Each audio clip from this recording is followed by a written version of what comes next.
কি ব্যাপার স্যার? এই সব কাগজপত্র স্যার গুছিয়ে নিচ্ছে কেন? স্যার আপনি কোথায় যাচ্ছেন? সব সামানাপত্র গুছিয়ে নিচ্ছেন কেন? শোনো বাচ্চা, তোমাদের হেডমাস্টার এই স্কুলে এখন এআই শিক্ষক নিয়োগ দিয়েছে, তাই আমাদেরকে আর রাখবে না এই স্কুলে। এখন এআই এর মাধ্যমে তোমাদেরকে কম্পিউটার দিয়ে শেখানো হবে। না স্যার, আমরা এই এআই এর মাধ্যমে পড়তে চাই না।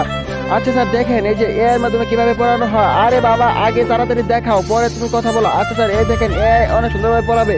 হ্যাঁ বুঝতে পারছি, এবং আপনার স্কুলে অনেক শিক্ষক কম লাগবে, যার ফলে আপনার টাকা কমবে। আরে তো অনেক বড় ভালো কথা। আচ্ছা স্যার, হ্যাঁ স্যার আপনি আমাদের শিক্ষককে কোথায় পাঠাচ্ছেন? আমরা এর মাধ্যমে আপনার এর স্কুলে পড়বো না, এর মাধ্যমে আমাদেরকে ভালোভাবে পড়াশোনা করানো হবে না। কি বলো? এখন তুমি যদি তোমার বাবাকে ভালোবাসো তাহলে ভিডিওতে লাইক দিয়ে চ্যানেলটি সাবস্ক্রাইব করে দিও, আর যদি লাইক সাবস্ক্রাইব না করো তাহলে বুঝে নেবো তুমি তোমার বাবাকে ভালোবাসো না। আচ্ছা তুমি আমাকে বেশি বুঝো। হ্যাঁ স্যার, আমি বেশি বুঝি।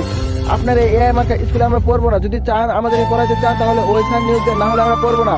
কি বলো বাচ্চা তোমরা? এগুলো আমাকে তো সমস্যায় ফেলে দিলে। স্যার আপনাকে ছাড়া নাকি আপনার বাচ্চারা পড়বে না, তাহলে আপনাকে শিখে দিতে হবে। আমাদের এআই লাগবে না, আপনি আমাদের স্যার, আপনি থাকেন।